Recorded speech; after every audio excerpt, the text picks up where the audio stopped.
So when's the last time that you went to the grocery store? Think about it. Now, think about how many plastic bags that you used. Probably at least 3 or 4, maybe a dozen or more. My next guest is proposing a tax on each and every one of those bags. He's going to be angry at me for that, though his goal is not to raise revenue as much as it is to break shoppers from habits that he says hurt the environment. Assemblyman Member Kellner represents parts of Manhattan. He's joining us in the studio. I use the tax word. I wasn't supposed to do that. Really, Liz, what we're trying to do here is exactly what you said, break people of a bad habit. Plastic bags are really environmentally dangerous. We use a plastic bag maybe for a few minutes to cart a carton of milk or some toothpaste home from the grocery store, but they stay in our environment for 1,000 years. They photodegrade, they become toxic chemicals, and they really endanger the environment. They endanger our health and the future health of our kids and our grandkids. And there's actually a national security component to this. It takes 11 barrels of oil to make a ton of plastic bags. We all know the price of oil is going up right now, and so that means the price of plastic bags for the grocery store is going to go up. That means the price of our food is going to go up. So if you don't consider it, it's 25 cents is what we're talking about. If it's not a tax, then you consider it a disincentive fee? Well, it's a disincentive fee, but there's also an alternative in the bill. It's people can come. They can bring a tote bag their own, but what my bill says the City of New York has to tell grocery stores to do is offer a tote bag, a reusable bag that can be returned for a deposit that is less than the plastic bag fee. Okay, 2 questions. First of all, this was tried in the New York City Council, and it was 5 cents at the time. And of course, industry hates this, can't stand it, considers it a tax, says, every time you go to the store, people who are already, now, look, and it's true, food is going up, the cost of food is going up. They spend money just to go to the store, gas is going up, and then they get there and they have to spend extra money to take their bags home, unless, of course, they're using reusable, which a lot of stores are offering now, too. The industry doesn't like it. It failed at New York City, so why would it work on the state level?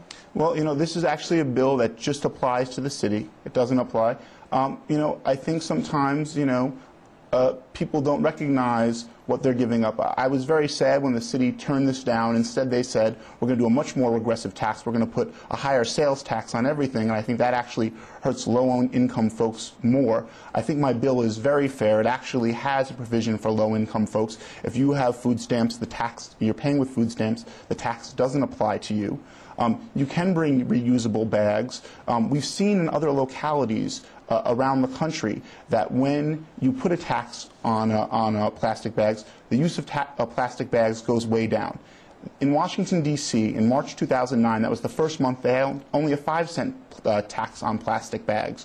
They thought they were going to bring in $200 million a month. They actually brought in only $150 million that month, but they also saw an 87% decrease in the use from 22 million down to 3 million. Okay, so this is what you're saying here is this is not about generating additional revenue to try and help close the $10 billion budget deficit or to offset some of the cuts that the governor is proposing in education or health care. This really is, in your mind, something that has to do with ideology and not necessarily with money. Exactly, Liz. I want to make it a faux pas to be seen with a plastic bag. In Ireland, they did this back in 2002. They did a similar cost. It was about 30 cents in Ireland, and within 6 weeks, plastic bag usage had gone down 94%. Okay, but isn't there is a plastic bag industry? I mean, you're hurting an industry of people who make plastic bags, and what are those people supposed to do? Well, we are coming up with new and more environmentally friendly bags. In my bill, for smaller stores, this bill only applies to stores of 5,000 square feet or more, or 5 or more locations. What we say to smaller stores is, we're going to give you a tax incentive to use biodegradable bags. Use bags that have 30% or more made up of recycled material. One of the sad things is, we put all these laws in place about recycling plastic bags, but it's just not happening. The Clean Air Council believes that only between 1 and 3% of plastic bags are being recycled. It's because it's so costly to recycle plastic bags. It costs $4,000 to recycle 1 ton of plastic bags, and you can only sell that on the commodities market for $32. So you really do feel passionately about this, it's clear, and you have a lot of information. Why not just make it statewide, though? I'm not advocating for that personally, necessarily. I'm just saying if you really feel that way, and it already failed once in New York City, and you really want to make the push, why not just take the plunge? Well, for right now, the mayor has shown, some tacit support for this, and that's why I'm starting here. I think other localities could follow our suit.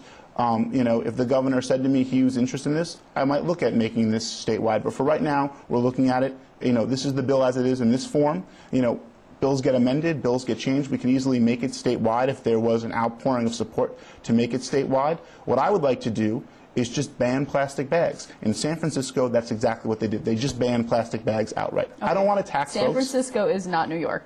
I just, you know, it's just not. Well, maybe one day we could be like. We could be. Hey, here's the thing. You actually, and I know you don't have a Senate sponsor for this, but you are really personally invested. And I know a lot of people are going to watch this and say, this isn't fair, it's a tax, etc. But you actually, you brought your bag, you give these out, right, in your district. So, and you actually personally put money, of your own money into this, and you purchase bags and you hand them out to constituents on the street? Well, I go to the green market. I go and stand in front of supermarkets. I have a little pamphlet on recycled paper. I have the tote bag right here.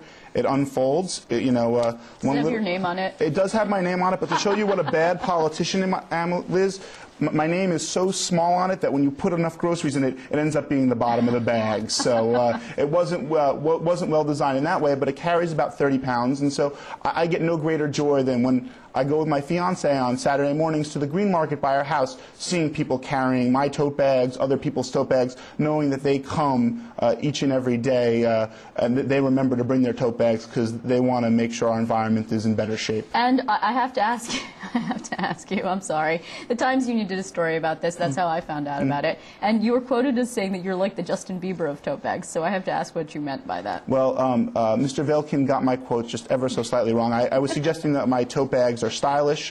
Many teenage girls have come up. They see their friends with my tote bag. They come up. So I said they're a very stylish bag. Teenage girls flock to get them. I'm like the Justin Bieber of tote bags. Okay. All in good fun. And perhaps you're not making any tote bag songs, anything? No tote bag. I am tone deaf. One thing you will not hear me doing is singing. Okay, Member Kellner, I want to thank you very much for coming in. Appreciate it, Liz. Thank you for having me.